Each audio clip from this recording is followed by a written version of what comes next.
축복합니다. 예. 오늘 말씀 이제 이 일이 있은 후에라고 시작을 합니다. 어떤 일이었습니까? 우리 저번 주 잠깐 생각해 보면 하나님의 말씀을 인하여서 사람들이 회심하는 역사가 일어났죠. 그래서 병든 자들도 치유되는 일이 있었고, 또한 그 마술사들도 하나님 앞에 자신들의 그 서적 마술책을 가지고 와서 태워버리는 그런 일도 일어났습니다. 그런 일들이 일어나고 나서 바울이 이제 자신이 에베소를 이제 떠나야 될 때가 되었음을 이제 알았어요. 그래서 이제 3차 전도 여행을 이제 마무리하고자 합니다. 근데 이제 마무리를 하면서 바울이 마게도냐와 아가야를 거쳐 예루살렘으로 가고자 한다라는 거예요. 지금 바울이 머물고 있는 곳은 에베소 아닙니까? 에베소에서 예루살렘으로 가는 것이 더 빠른 길이죠. 이 마게도냐와 아가야는 어떻습니까? 다시 위로 올라가는 길입니다. 그러니까 어찌 보면 그 길이가 시간이 더 오래 걸립니다. 그럼에도 불구하고 마게도냐와 아가야를 거쳐 예루살렘에 가고자 하는 계획을 세운 겁니다. 이 마게도냐와 아가야는 바울 2차 전도 여행 때 바울이 세운 교회들 있죠. 거기를 이제 방문해서 다시 한번 교회를 굳건하게 한 다음에 이제 다시 예루살렘에 가서 사역 보고를 할 계획을 세웠던 것입니다.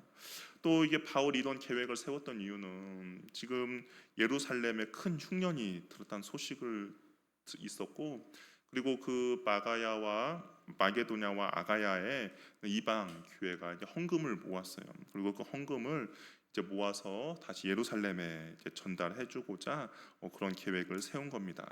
그래서 22절을 보면 이제 디모데하고 에라스도 두 사람을 먼저 마게도냐로 보내게 되는 것이죠. 그러니까 바울이 곧 갈 테니까 그 헌금도 모으고, 그리고 이제 이 당시 교회가 어떻게 보면 가정 교회 형식이니까 아마 사람들도 모아서 이때 그런 계획들을 세우려고 먼저 디모데와 에라스도를 보낸 것 같습니다. 근데 바울이 예루살렘이 어찌 보면 최종 목적지인가 또한 그렇지 않다라는 거예요.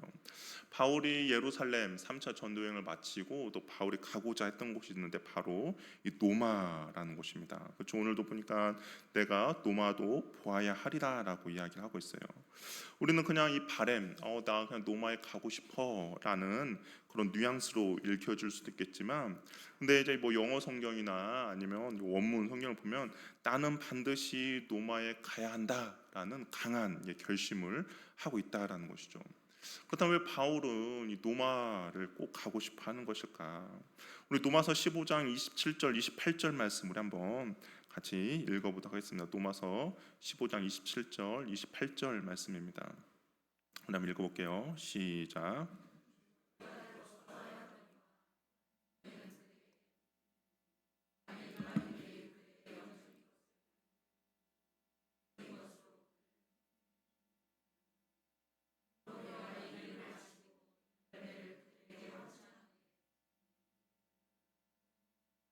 예, 보면 이제 바울이 로마 교회 편지를 썼는데 이방인 교회들이 어떻게 보면 복음 영적인 것을 이제 예루살렘 교회를 통하여서 나눠 가졌잖아요. 근데 지금 예루살렘 교회가 그냥 힘드니까 그 육적인 거 헌금을 해서 그들 섬기는 것이 마땅하다라고 이야기합니다. 그러면서 내가 그것을 이제 예루살렘 교회 가서 그 열매들을 확증한 후에 너희에게 들렸다가, 여기 너희는 노마 교회겠죠. 노마 교회 너희들 들렸다가 내가 서바나로 가기를 원한다라고 이야기합니다. 이 서바나는 우리가 아는 것처럼 스페인인데요. 당시 사람들이 생각했던 이 땅끝이 어딘가 바로 서바나 스페인이었다라는 겁니다. 이게 바울은 노마 제국의 심장인 노마 교회에 가서 거기서 복음을 전하고, 그리고 땅끝까지 복음을 전하라라는 그 예수님의 말씀에 순종하여서 내가 스페인까지 가고자 한 것이죠. 주님이 기뻐하는 일이고 주님이 원하시고 또 주님께서 주신 사명이기에 그 일을 끝까지 감당하겠다라고 결심을 한 겁니다. 우리가 한번 이것을 한번 생각해 보면 좋겠어요. 지금 바울의 나이가 과연 몇 살일까? 지금 이런 결심을 하고 이런 결단을 하고 내가 서바나까지 가야겠다라고 했을 때 바울의 나이가 몇 살일까요? 우리가 지금 사도행전을 이제 말씀을 나누고 있는데 바울이 막 열정적으로 선교 사역을 하고 헌신하며 선교 사역을 하니까 우리가 아마 생각할 때 바울의 나이가 한 30대의 젊은 바울로 생각하는 경향이 있습니다. 그런데 지금 바울이 이런 결심과 결단을 한 바울의 나이가 50대라는 것이죠. 50대라고 하니까 뭐 젊네라고 생각할 수도 있어요. 그런데 당시의 사람들 평균 수명이 50세 미만이었습니다. 당시 사람들 평균이 50대 미만이었는데 지금 50세인 바울이 이런 결단을 했다는 것은 지금 우리로 말하면 아마 70대, 80대라고 할 수가 있는 것이죠. 그러니까 청년 바울이 아니라 노년 바울이라는 거예요. 은퇴해서 쉬어야 할 나이임에도 불구하고 주님께 받은 사명이 있기에 그 길을 멈추지 않고 끝까지 가겠다라고 결심한 겁니다. 이 바울이 그렇게 결심한 건 다른 것이 아니죠. 오직 주의 사랑에 매여서 나아가는 것이죠. 우리가 이제 앞으로 계속 살펴보겠지만 사도행전 20장 22절을 보면 한번 뭐 잠깐 앞장인가 한번 이렇게 보겠습니까? 보면 바울이 22절 이렇게 고백하죠. 보라 이제는 내가 성령에 매여 예루살렘으로 간다라고 고백을 하고 있습니다. 성령에 매인다라는 것이 이 매인다라는 것이 둘이 딱 달라붙는다라는 거예요. 우리가 끈으로 그러니까 손과 발을 꼭 붙들어 맨다라는 것이죠. 이게 바울이 이런 고백을 하는 것이 지금 내 안에 있는 성령께서 나를 통하여서 이 일을 하고 있다, 하고 싶어 한다라고 고백을 하는 것이죠. 우리에게 있어서 나이는 어떻습니까? 숫자에 불과하다라는 것이죠. 세상에서는 좋은 차 타고 좋은 집에 살고 평안하고 안락한 노후, 은퇴를 꿈꾸는 것이 성공한 인생이라고 말을 하지만 과연 주님이 보실 때 성공한 인생은 어떤 것이 성공한 인생이겠습니까? 우리가 주님 앞에 가서 하나님 나 이렇게 좋은 차 탔습니다. 하나님 이렇게 좋은 집에 있었습니다. 하나님 내가 이렇게 좋은 직장에 다녔습니다 라고 이야기하는 것이 성공한 인생입니까? 아니면 우리가 주님 앞에 섰을 때 내가 주님을 위하여서 그 죽는 순간까지 주님의 나라와 주의 영광을 위하여서 내가 달려왔습니다 라고 고백하는 것이 과연 성공한 인생이고 주님께 칭찬받는 인생이 될 것입니다. 하나님께서 무엇을 자랑으로 삼으시겠습니까? 저 여러분 인생이 뭐 2번, 3번 있다면 한 번은 주님을 위해서, 한 번은 뭐 내 자신을 위해서, 한 번은 이 나라와 민족을 위해서 사용할 수도 있을 것입니다. 그러나 안타깝게도 우리의 인생은 어떻습니까? 한 번뿐인 인생인 것이죠. 이 한 번뿐인 인생 우리가 주님이 기뻐하는 일을 하다가 주님께 칭찬받는 은혜가 있기를 바랍니다. 어찌 보면 바울이 은퇴하고 편안의 노후를 살 나이임에도 불구하고 그 주님의 사랑에 매여서 내가 정말 서바나까지 노마까지 반드시 가야 한다는 그 결심이 저 여러분 인생 가운데도 있기를 바랍니다. 이때 이제 에베소 교회에서 큰 소동이 하나 벌어져요. 23절을 보니까 그때쯤 돼요. 그러니까 바울이 내가 이제 로마로 가겠다라는 그런 결심을 세웠을 때 이 도로 말미암아 적지 않은 소동이 있었다라고 이야기를 하고 있습니다. 근데 바울이 나 그럼 에베소 이제 내가 예루살렘에 가야겠다라고 하면 그런 계획을 세웠으면 바로 떠나는 것이 좀 더 좋은 계획이었을 것입니다. 그런데 여전히 바울이 에베소에 머물러 있었거든요. 왜 에베소에 더 머물러 있었을까? 우리 고린도전서 16장 8절 9절 말씀 우리 한번 같이 읽어보도록 할게요. 한번 읽어보겠습니다. 시작.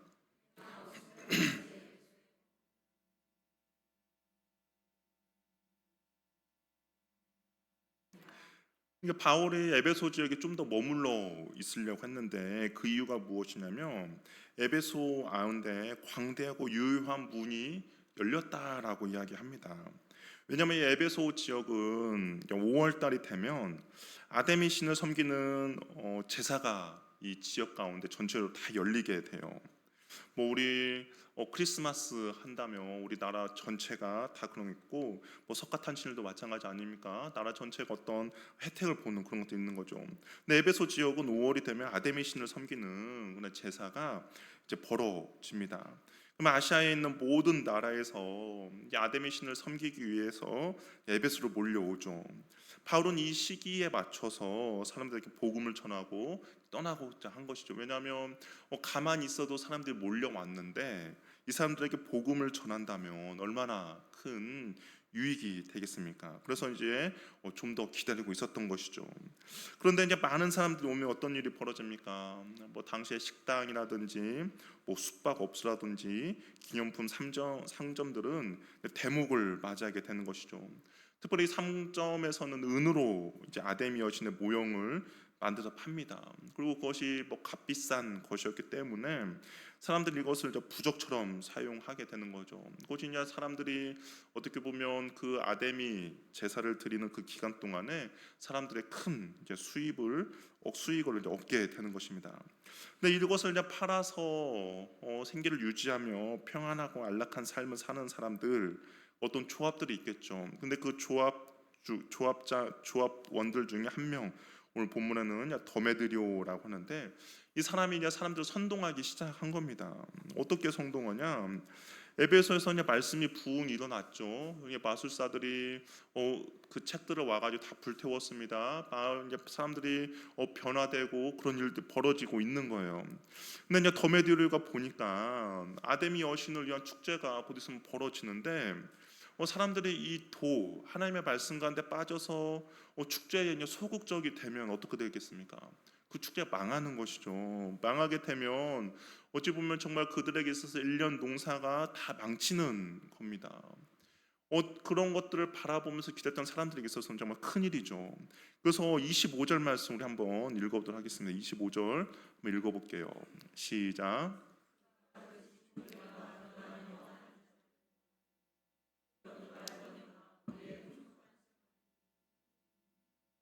자신들에게 풍족한 생활이 이 아데미 여신을 통하여서 얻고 있는데 지금 어디 굴러온 돌이 우리의 삶을 생길 위협한다는 겁니다. 24절에도 보면 우리가 적지 않은 벌이를 했다라고 이야기를 하고 있어요.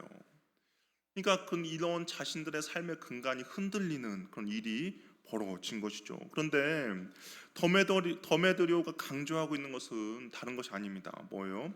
풍족한 생활, 적지 않는 벌이라는 것이죠. 이것이 무너질까봐 걱정하고 있습니다. 막대한 부를 가져다 준 사업이 하루아침에 망칠까봐 노심초사하고 있어요. 그러면서 이것으로 그냥 사람들을 선동합니다. 자신들이 섬기는 신의 어떤 아데미 여신의 그런 종교적, 교리적, 윤리적 문제가 아닙니다. 그냥 단지 먹고 사는 자신들의 경제적인 것이 문제였던 것이죠. 그들에게 있어서 신은 나를 풍족하게 해주고 돈을 잘 벌어주는 하나의 그냥 수단이었지 거기에 여러 가지 무슨 종교 의식의 예식 그런 것들은 전혀 찾아볼 수 없죠. 그래서 더메드리와 선동의 사람들이 동요되기 시작합니다. 우리 28절 말씀도 한번 읽어볼게요. 28절 읽어보겠습니다. 시작. 듣고 분노가 가득하여 외쳐 이르되 그도다 에베소의 사람의 아데미여. 그 더메드리와 말을 듣다 보니까 사람들이 이제 흥분하기 시작해요. 정말 우리 이러다가 망하는 거 아니야? 우리 이러다가 정말 이제 수입 없어지는 거 아니야? 그러면서 분노가 일어났고 사람들이 이제 외치기 시작합니다. 에베소의 사람의 아데미어라고 외치기 시작하는 것이죠. 자신들의 욕망과 욕심과 정욕을 방해하는 복음을 전하는 바울을 가만히 내버릴 수가 없는 것이죠. 이들은 바울이 전하는 복음보다 자신들의 그런 풍성한 삶을 보장해 줄 것 같은 아데미 여신이 더욱더 좋았던 것입니다. 이들은 부와 번영이라는 우상 숭배를 하고 있는 것이죠. 그들은 자신들의 우상을 지키기 위해서 참된 진리, 영생을 전해주는 바울을 오히려 해하고자 한 것이죠. 근데 재밌는 것은 한번 생각해 보세요. 이들이 그 자신들에게 부와 번영을 선택했잖아요. 이 아데미 여신을 통하여서 부와 번영을 줄 것 같아서 이 부와 번영을 선택을 했습니다. 그런데 어떻습니까? 지금 이들의 모습은 흔적도 없이 사라져 버렸다라는 것이죠. 자신들에게 풍요를 줄 것 같은 아데미 여신은 어디에도 존재하지 않죠. 이 당시 아데미 신전은 너무나 화려했고 사람들 말로는 세계 7대 불가사리 정도의 너무나도 정말 기이한 크고 화려한 멋진 신전이었습니다. 근데 어떻습니까? 지금 현재는 뭐 남아있지도 않죠. 어디 있는지도 모릅니다. 그냥 먼지처럼 다 사라져 버린 거예요. 그러니까 현재 다른 이름과 모습으로 사람들을 속이고 이 부와 번영을 줄 것처럼 거짓으로 유혹하지만 결국에는 어떻습니까? 이 모든 것들이 흔적도 없이 사라져 버리는 것이죠. 그런데 여기에 있는 에베소 사람들은 어때요? 그것을 바라고 그것을 추구하며 그것을 얻고자 하는 욕망으로 지금 분을 내고 있는 것이죠. 바울이 지적한 것처럼 26절에 보면 사람의 손으로 만든 것들은 신이 아니다라고 말한 것처럼 그냥 다 사라져 없어져 버릴 것에 자신들의 모든 것들을 다 투자하고 자신의 모든 것들을 바치고 있는 모습이라는 겁니다. 아무리 크고 아름다우며 화려해 보인다 해도 결국 먼지처럼 사라져 버릴 것들이죠. 우리 베드로전서 1장 24절 25절 말씀 우리 한번 읽어보도록 하겠습니다. 베드로전서 1장 24절 25절 말씀입니다. 한번 읽어볼게요. 시작. 불과 같고 그 모든 영광은 불의 꽃과 같으니 풀은 마르고 꽃은 떨어지되 오직 주의 말씀은 세세토록 있도다 하였으니 너에게 전한 복음이 곧 이 말씀이로다. 베드로가 뭐라고 이야기합니까? 아무리 화려하고 아무리 멋지고 아무리 좋아 보이는 것들도 어떻게 해요? 다 풀과 같이 시들고 마르고 떨어진다는 거예요. 그런데 이 주님의 말씀, 너희들 전한 이 복음은 영원하다라는 것이죠. 주님의 말씀은 과거, 오늘, 그리고 내일도 영원히 계속됩니다. 이 영원한 말씀만이 우리를 영원한 생명을 이끌어 가는 것이죠. 영원하신 하나님으로부터 나온 것만이 영혼을 보장해 줄 수 있다라는 것입니다. 유한한 사람이 만들어내는 거 어떨까요? 결국 유한한 것들 뿐이죠. 우리의 코끝에서 호흡이 멈추는 순간 그것은 바로 끝이 나는 겁니다. 그렇기 때문에 우리 인생은 영원하고 가치 있는 것에 투자하는 것이 당연하죠. 여러분이 어떤 투자처를 찾는다고 합시다. 그럼 어디에 투자하겠습니까? 내일 망해서 사라져 버릴 곳, 아니면 10년 있다가 없어져 버릴 것에 투자하겠습니까? 그렇지 않죠.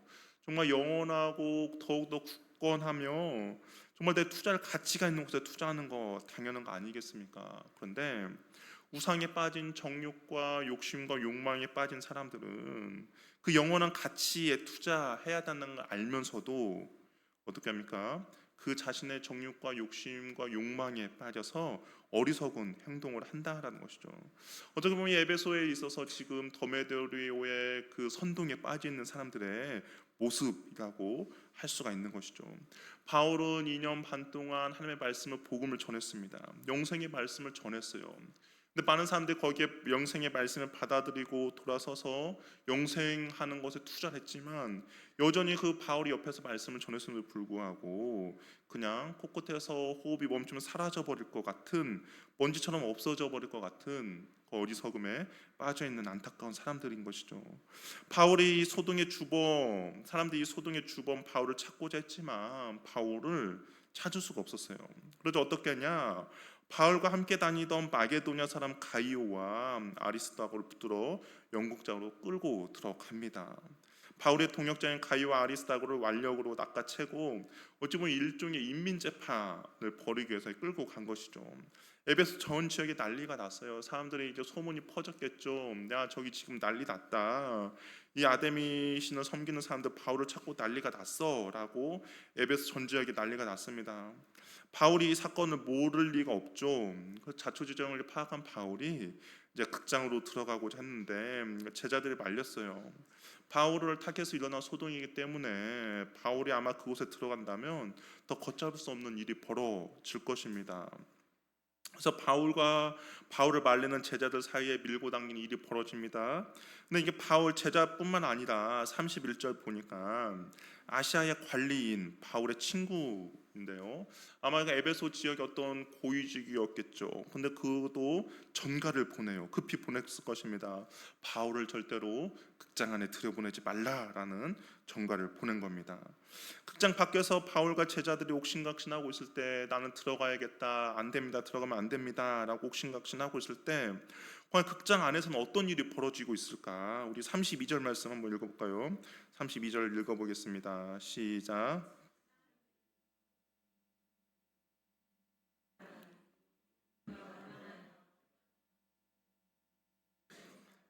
그 밖에서는 이제 바울과 제자들이 들어간다 들어가지 않는다라고 하는데 안에서도 그냥 난리가 났어요. 뭐 혼돈인데요. 근데 군중들은 자세히 보니까 자신들이 왜 여기에 있는지 몰랐다라고 이야기합니다.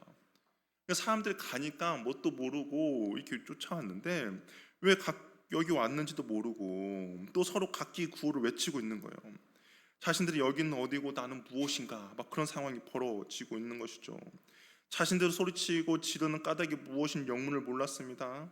열심과 열정은 있지만 방향성을 잃어버렸죠. 뭐 힘은 내고 열정을 내고 있지만 헛된 힘만 쓰고 있습니다. 요즘 세상에 비춰지는 한국교회 모습이 과연 이런 모습이 아닐까라는 생각도 한번 해봐요. 이런저런 이유로 인원이 동원되죠. 뭐 정치적으로도 여러 가지 인원이 동원되고 선동을 당합니다. 근데 우리가 영적으로 바로 서 있지 않으면 우리도 이 지금 극장 안에 모여 있는 사람들과 동일하게 되는 것이죠. 세상이 뭐라고 하면 금방 흔들리는 거죠. 내가 참여하고 동원되는 것이 무엇인지 바로 알고 우리는 소신을 가지고 참여하고 목소리를 내야지. 그냥 단순히 군중 심리로 참여한다면 내가 여기는 왜 왔는지, 여기는 어디인지, 나는 무엇을 하고 있는지 이런 생각만 들 것입니다. 예수님을 십자가에 못 박자고 외친 사람들은 무리들이었죠. 근데 그 중에 예수님이 왜 죽어야 하는지 명확하게 알고 외친 사람들은 아마 없을 것입니다. 바리새인들과 종교 지도자들에게 선동당해서 이것이 마치 하나님을 위한 것처럼 속여서 외쳤을 뿐이죠. 무지했다고 해서 죄가 없는 것이 아니죠. 무지함도 바로 죄인 겁니다.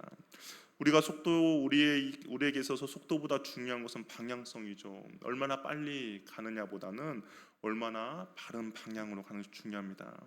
우리의 열정보다 중요한 것은 바로 바른 지식입니다. 내가 열정만 가지고 아무렇게 하는 것이 아니라 바른 지식을 가지고 올바른 방향으로 가는 것이 중요하죠. 더디더라도 좀 더 못하더라도 부족하라도 우리는 바르게 가야 한다라는 겁니다. 문제의 발단이 된 더메드리오는 어디 있는지도 보이지도 않아요. 불신을 당겼지만 더 이상 책임지지 않습니다. 아마 더메드리오도 일이 이렇게 커질 줄 몰랐겠죠. 사태를 수습하지 못할 정도로 커졌습니다. 또 그리고 극장 안에 뭐 유대인들도 있었던 것 같아요. 회당 유대인들이 있었습니다. 갑자기 유대인들이 알렉산더라는 사람에게 발언을 하도록 권고합니다. 아마 어떤 선을 긋고자 했던 것 같아요. 그리고 그 유대인들이 바울을 싫어하지 않았습니까? 어떤 말을 했겠죠. 바울을 더 모함하고자 했던 것 같습니다. 그런데 모인 사람들은 알렉산더가 유대인인 줄 알고 더 큰 소동이 일어납니다. 그러니까 너나 바울이나 똑같은 사람들인데 어디에서 이런 일을 하느냐라는 거죠. 뭐 최근에 정치적인 뭐 이슈가 있어요. 근데 이제 충격적인 이야기를 하더라. 제가 이런 이야기를 들었습니다. 아프리카에 가면 아프리카에 있는 사람들이 우리나라에 있는 기독교를 크게 세 가지로 생각한다는 거예요. 어떻게 생각하냐? 순복음 교회, 모든 사람들이 순복음 교인들이다. 또 한 가지는 신천지 교인이다. 또 한 가지는 통일교 교인이다. 우리는 다르잖아요. 엄연히 다르고 그럼에도 불구하고 외부에서 볼 때는 그냥 그 세 가지의 한국 사람들은 다 세 가지 기독교인이다면 셋 중에 하나라고 생각을 한다는 거죠.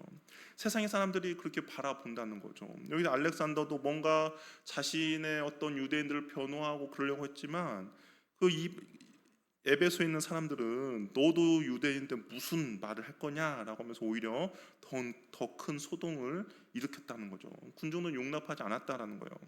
무리들에게 유대인과 예수를 따르는 자들이 구분되지 않았기 때문입니다.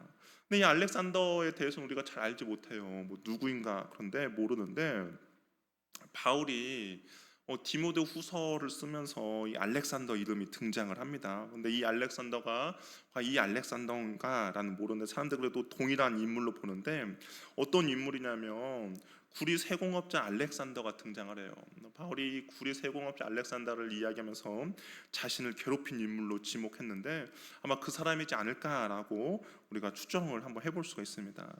근데 이때 이제 막 너무나 소란이 크니까 에베소 서기장이 그 장에 나타나게 돼요. 우리 35절, 36절 말씀을 한번 같이 읽어보도록 하겠습니다. 한번 읽어볼게요. 시작.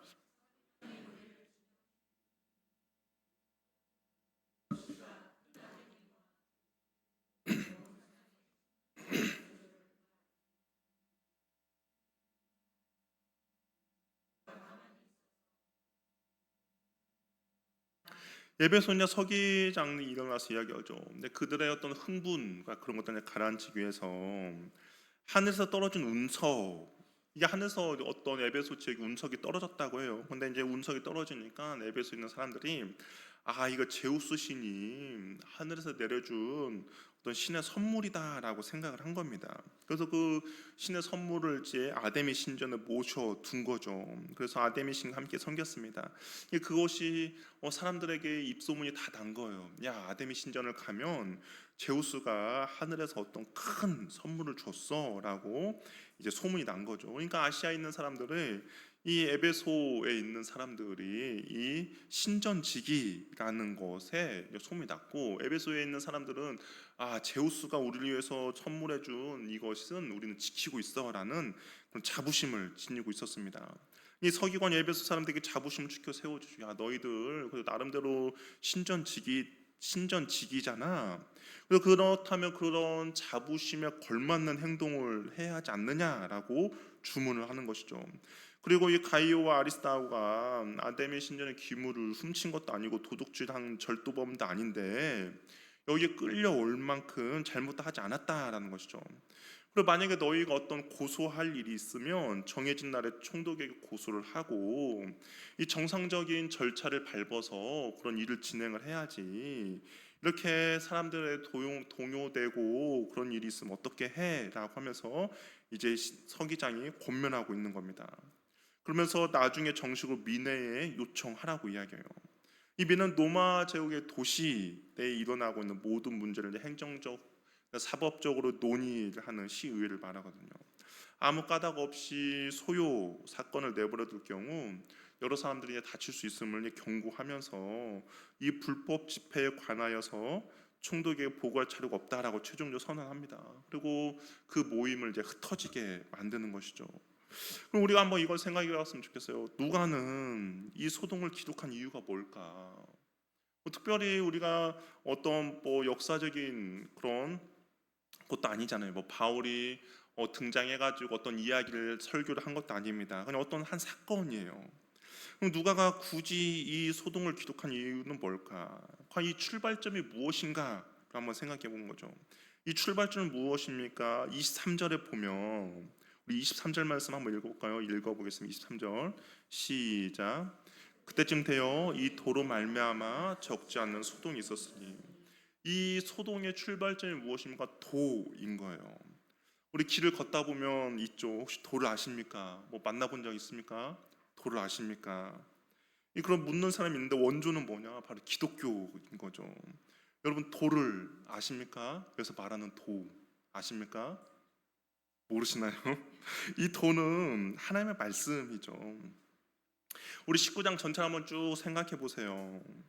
사도 바울 에베소에서 사람들이 행하는 일들, 우상 숭배를 버리고, 그리고 여러 가지 기적과 이적이 일어나고, 사람들 마음 가운데 있는 소동이 일어나고, 이 모든 것들이 무엇이에요? 하나님의 말씀으로 시작되온 것이죠. 하나님의 말씀만으로 지금 사도행전 19장에 있는 모든 일들이 일어났다라는 겁니다. 누가가 말하고자 하는 것은 이거예요. 하나님의 말씀만으로 충분하다라는 것이죠. 우리가 잃어버렸고 회복해야 할 신앙의 원천은 하나님의 말씀만으로도 충분하다라는 바로 이 믿음이라는 겁니다. 19장 전반에 나온 사건들, 소동들 전부 하나님의 말씀이 일으킨 일이라는 것이죠. 우리 저번 주에 나눴던 마지막 19장 20절 말씀 무엇입니까?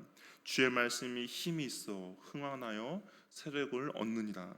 하나님의 말씀이 힘이 있고 살아 있어서 역사하는 말씀의 능력을 누가가 다시 한번 말해주고 있는 것이죠. 여기 보면 23절에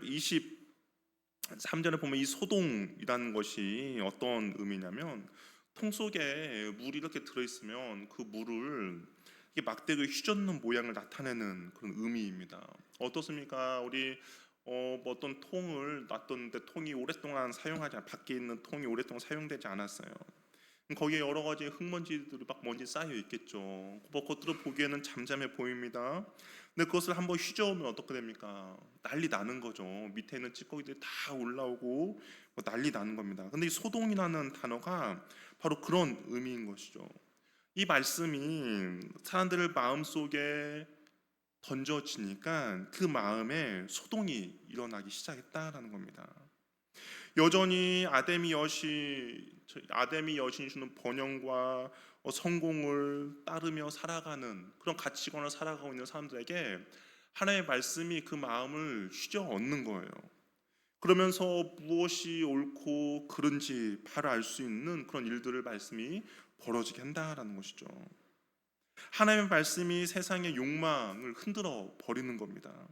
내가 이것이 옳다라고 생각했던 어떤 나의 가치가 있고 진리가 있어요. 정말 이거 아니면 나는 안 된다고 생각하는 거예요. 그런데 하나님의 말씀이 그 내가 생각했던 가치관과 그 진리, 잘못된 진리들을 휘저어 엎는 겁니다. 나의 욕망이 흔들리겠죠. 나의 가치관이 흔들리겠죠. 나의 정욕들이 흔들립니다. 그러면서 결국 어떻게 돼요? 에베소를 변화시키고 에베소 가운데 온전한 진리를 세워져 가고 있다라는 것이죠. 이 말씀이 우리의 삶에도 들어와야 한다라는 것이죠. 우리가 하나님의 진리의 잘못된 가치관을 추구하고 있는 사람도 있습니다. 마치 이 아담이 여신처럼 이것만 있으면 나는 정말 행복할 거야. 이것만 있으면 나는 부유하게 살 거야. 이것만 있으면 나는 안정될 거야라고 하고 있는 잘못된 가치관들이 있습니다. 그런데 하나님의 말씀이 들어와서 그 잘못된 가치관들을 흔들어야 하는 것이죠. 어찌 보면 나는 잘못된 거에 나에게 깊은 안전의 뿌리를 내리고 있는 것이 있을 거예요. 나는 이것이 나에게 안전을 보장해주고 이것이 나에게 어떤 평안을 보장해주고 이것이 나에게 어떤 행복을 가져다 줄 거야 라고 생각하고 있는 잘못된 안전 기반이죠. 그런데 주님의 말씀이 들어와서 그 잘못된 것들을 흔들어야 합니다. 그래야만이 우리가 온전히 참된 진리를 붙잡고 나아갈 수가 있는 것이죠. 이 말씀이 오늘 우리의 삶에도 들어와서 무너져야 할 밥의 탑들을 무너뜨리고 회복되어야 할 관계들을 다시 세우고 하나님이 원하신 참된 열매를 맺어가게 할 수 있다는 것이죠. 이 소동이 저와 여러분 가운데도 일어나길 바랍니다. 그리고 그 소동은 우리의 가정들을 흔들어 놓을 것이고 그리고 우리의 직장과 우리의 교회와 내가 속해 있는 모든 것들 가운데 이 소동이 일어나기를 바랍니다. 그래야만이 우리가 거짓된 것들을 내버리고 참된 진리의 말씀들을 붙잡을 수 있기 때문인 것이죠. 저 여러분에게 이 말씀의 능력이 힘 있는 말씀의 힘이 저와 여러분 삶 가운데 넘쳐나기를 바랍니다. 우리 일어나서 우리 함께 찬양하며 기도하며 나가도록 하겠습니다.